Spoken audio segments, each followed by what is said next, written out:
Halo semua, bagaimana kabar kalian? Langsung saja kita lanjutkan video alur cerita manhwa yang berjudul Tales Demon and God. Melanjutkan cerita sebelumnya, di mana Shenhong sedang melakukan serangan kepada Nili.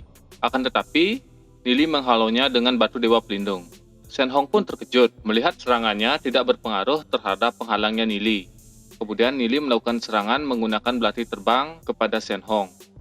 Shenhong mengatakan kalau serangan Nili sangat murahan dan mencoba menangkapnya.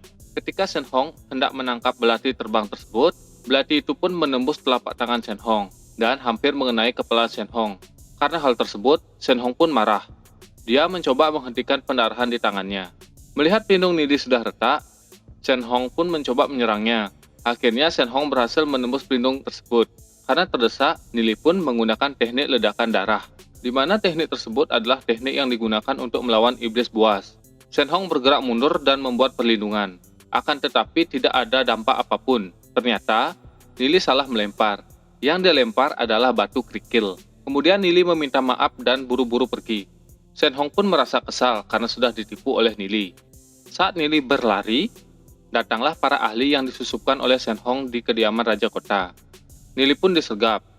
Karena hal itu, Nili pun mengeluarkan gulungan peringkat legendanya. Di dalam gulungan tersebut berisikan kekuatan petir yang sangat kuat.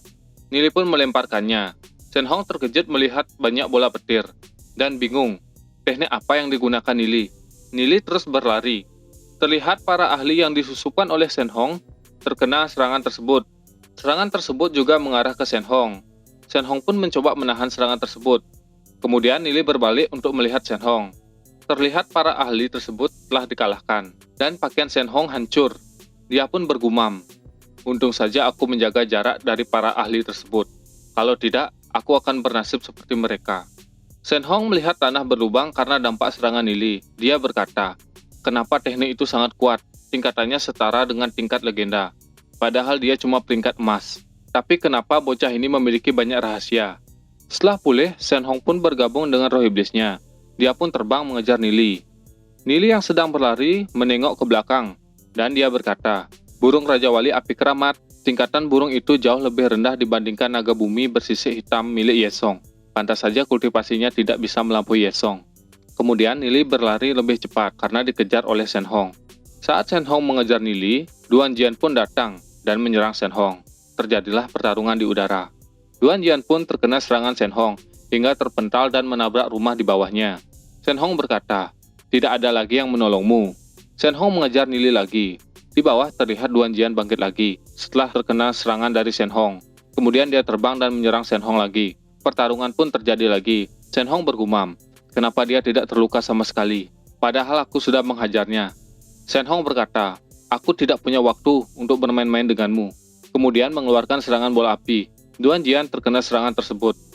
Anggota keluarga keramat yang bertarung di bawah melihat serangan tersebut mengenai Duan Jian. Tapi mereka heran, kenapa dia masih bisa melawan balik, padahal Patriark Shenhong sudah mengajarnya berkali-kali. Duan Jian terus menyerang Shenhong, hingga akhirnya pukulan Duan Jian ditangkap oleh Shenhong. Shenhong bergumam lagi, padahal tingkat kultivasi bocah ini tidak tinggi. Kenapa aku tidak bisa melukainya? Aku tidak bisa mengejar Nili lagi sekarang. Sekarang kita harus mundur sebelum mereka mengaktifkan susunan arenya. Kalau ini terus berlanjut, orang-orangku akan dalam masalah. Tetua Yeshuo berkata, "Kita tidak perlu mengaktifkan gugusan arenya." Tetua Yeshu juga berkata, "Tak kusangka si Duan Jian itu cukup kuat melawan Shenhong. Jika Shenhong tidak bisa berbuat apa-apa, maka seluruh anggota keluarganya pun tidak akan berkutik melawan 3 keluarga. Dengan adanya keluarga Huyan dan keluarga Kudus di sini, mereka tidak akan bisa kabur." Terlihat tetua keluarga keramat dalam kondisi terdesak oleh para ahli peringkat emas hitam. Karena kondisi tersebut, mereka berencana menggunakan teknik bayangan iblis.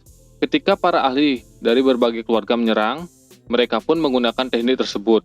Terlihat berbagai gulungan muncul, bersinar dan terbang ke atas. Tetua Yeshu sadar kalau teknik yang mereka gunakan adalah teknik serikat kegelapan, yaitu bayangan iblis, dan menyuruh semuanya untuk mundur. Tetua keluarga keramat pun menyerang orang-orang.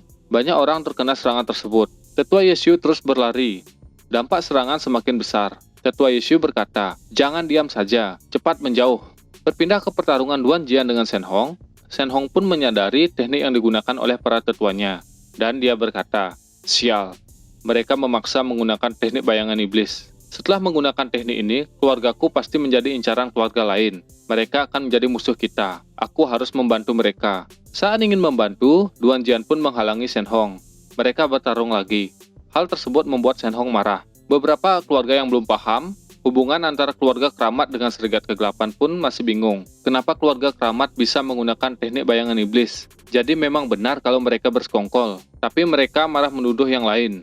Akhirnya mereka pun membantu keluarga Badai Salju melawan balik keluarga keramat. Huyan Xiong berkata, semakin banyak orang yang turun ke medan perang.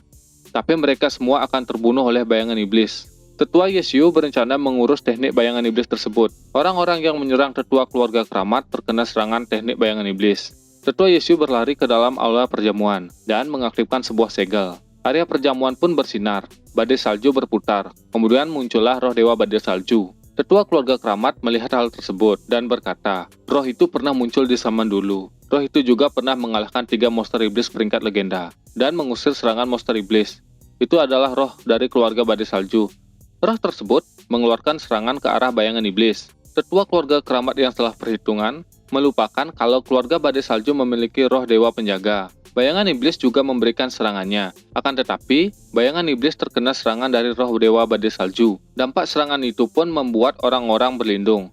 Akhirnya bayangan iblis pun membeku. Kemudian, roh dewa badai salju menghantamnya dengan kapak. Nili yang melihat hal tersebut berhenti berlari. Kemudian menoleh dan berkata, pantas saja Paman Yesiu tidak mengaktifkan susunan array. Ternyata, dia sudah mempersiapkan cara lain. Sepertinya, aku tidak perlu bertindak lagi. Bayangan iblis terkena serangan roh itu. Sedikit demi sedikit bayangan iblis menghilang. Terlihat, tetua keluarga keramat yang menggunakan teknik tersebut mengalami luka. Shen Hong pun bergumam, bayangan iblis kalah. Kenapa orang itu belum juga datang? Berpindah ke langit, terlihat Duan Jian memberikan serangan kepada Shen Hong. Shen Hong yang menerima serangan tersebut sangat kesal karena tidak bisa membantu bayangan iblis, yang menyebabkan tetua Yesiu bisa menang dengan mudah. Berpindah ke roh dewa badai salju, dia akan melancarkan serangan kepada para tetua keluarga keramat. Shen Hong yang melihat hal tersebut bergumam, kalau para tetua terkena serangan tersebut, mereka pasti langsung menjadi patung es. Nili berkata, perbandingan jarak kekuatan mereka masih jauh. Sepertinya aku tidak perlu mengaktifkan susunan array. Ini sudah selesai. Saat serangan hampir mengenai para tetua, muncul pelindung hitam yang membuat tangan dari roh dewa badai salju terpental. Tetua Yesiu pun terkejut, dan para tetua keluarga keramat bertanya, siapa yang membantu mereka? Terlihat seorang pemuda bersayap hitam muncul. Dia berkata, ternyata keluarga badai salju punya banyak teknik andalan. Roh dewa badai salju memang kuat. Pemuda tersebut akhirnya turun dari langit. Orang-orang terkejut karena pemuda tersebut dapat menahan serangan roh dewa badai salju. Tetua Yesiu bertanya, aku rasa kita belum pernah bertemu. Siapa namamu? Pemuda tersebut menjawab, Guisa, dari Serikat Kegelapan. Tetua penegak hukum Serikat Kegelapan. Tuan kami sedang meningkatkan kekuatan. Untuk itu, Serikat Kegelapan akan diurus olehku dan Longsa. Saat beliau sudah selesai meningkatkan kekuatannya, pasti akan menjadi amat sangat kuat. Semua perlawananmu akan menjadi sia-sia. Sebaiknya, keluarga badai salju menyerah saja. Jika kalian semua menyerah, aku akan memberikan kalian semua kesempatan. Karena itu, bergabunglah menjadi bagian dari kami. Tetua Yesiu menjawab, sebaiknya kau berbicara kepada dewa badai salju. Roh dewa badai salju pun menyerang Guisa. Guisa menutupi tubuhnya dengan aura hitam dan menerima serangan tersebut. Tetua Yesiu berkata, roh dewa badai salju tidak bisa menghancurkan pertahanannya. Kultivasinya pasti berada di peringkat legenda. Aku penasaran, seberapa kuat kekuatan milik tuannya. Guisa yang berada di dalam bola hitam berkata, kalian sudah menghancurkan cabang kami. Ditambah lagi kalian sudah menghancurkan kediaman keluarga keramat. Bola hitam itu pun menyerang roh dewa badai salju. Bagaimana kelanjutan ceritanya? Jadi kita akan lanjutkan pada video selanjutnya. Jangan lupa like, komen, dan subscribe. Terima kasih.